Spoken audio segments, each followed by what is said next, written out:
আমাদের এই অঞ্চলের জননন্দিত নেতা লিটন চৌধুরী ভাই, উনি টেলিফোন করেছে মাত্র একটু আগে। উনি বলছেন এখান থেকে যেহেতু যাবেন দাঁড়াবেন। আজকে আপনারা যাওয়ার পথে স্বাগত জানিয়েছেন, এই জন্য আপনাদেরকে সকলকে ধন্যবাদ, কৃতজ্ঞতা।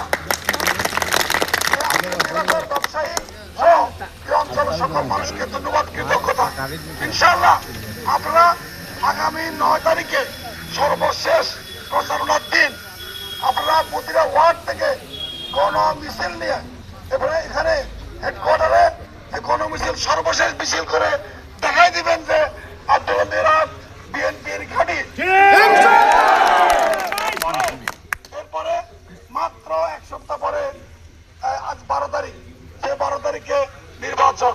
যেভাবে কষ্ট করছেন আর মাত্র 7 দিন যদি কষ্ট করেন, ইনশাআল্লাহ আগামী 5 বছর আপনাদেরকে নিরাপত্তার সাথে চাঁদাবাজ মুক্ত, সন্ত্রাস মুক্ত, কিশোর গ্যাং মুক্ত, সালিশ বাণিজ্য মুক্ত এবং মাদক গাঁজা মুক্ত একটা উন্নয়নশীল মেরহাট এবং কবিরাট উপর দেওয়া হবে ইনশাআল্লাহ।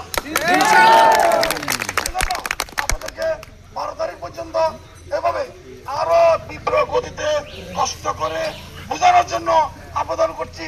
নিশ্চিত করবেন এই অঞ্চল মানুষের ঘাঁটি এবং এখানে প্রতিপক্ষ যারা কোনো অপপ্রচারে পা দিবেন না, কোনো ষড়যন্ত্রের ফাঁদে পা দিবেন না।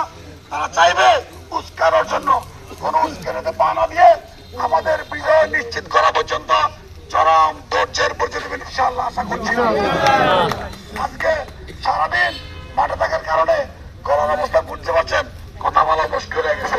যদি আপনারা মেহরবানি করে মাফ করেন আজকের জন্য, তাহলে আমরা ছুটি পেতে পারি। সকলকে আবারও ধন্যবাদ, কৃতজ্ঞতা জানিয়ে আমার বক্তব্য শেষ করছি।